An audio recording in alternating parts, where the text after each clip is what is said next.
Well, imagine being head over heels in love with an AI bot. That is the reality for a growing number of people around the world and right here in Australia. A recent YouGov survey has revealed that 1 in 7 Aussies could imagine themselves falling in love with a chatbot. Some Aussies even admitted that they'd rather stay at home and speak with a chatbot than go out with friends. Oh my goodness. For more, we're joined by digital safety expert Yasmin London.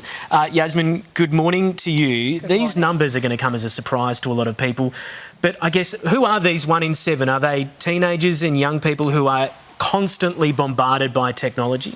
Well, look, the highest rates are definitely young people, that 18 to 24-year-old age group, but it is everyone. And I think what these statistics have shown is that it's not really a fringe issue anymore. This is something that everyday Australians are experiencing.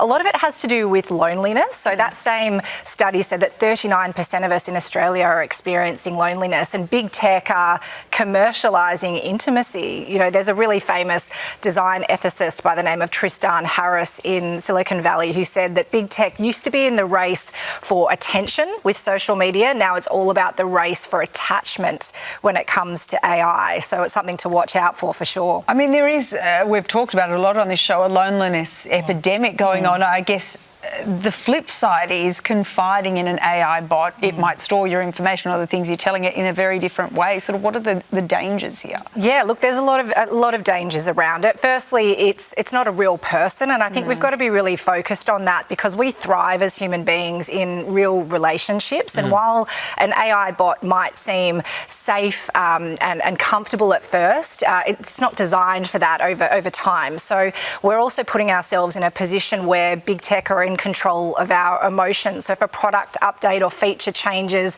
that can send people into a spiral.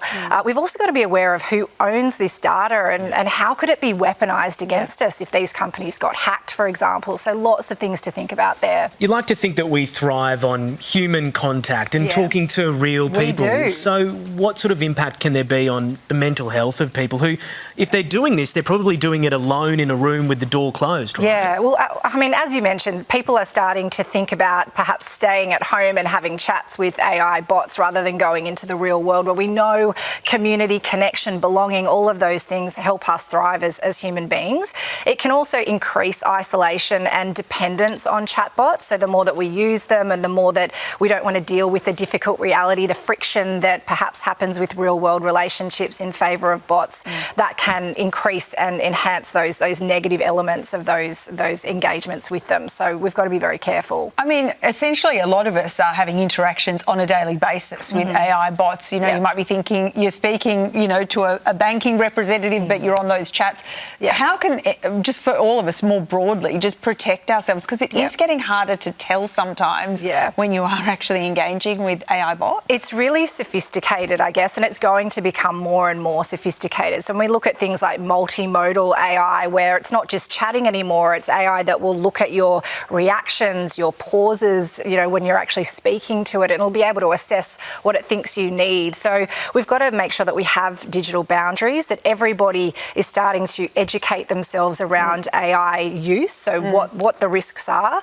Making sure that, I guess, when it comes to AI bots too, if you're a person around somebody that's using one, perhaps a little bit too much, that we're not too judgmental and really looking at the foundational issues as to why somebody is using that. And I think as a society, we've got to look at how we can advocate for ethical AI use. There's a concentration of power in Silicon Valley at the moment, a lot of people in control of these platforms, and we need to make sure it's democratised. Yeah, we certainly do. It really feels like the future is here now, doesn't it? Yasmin, thank you so much for coming in. Absolute pleasure.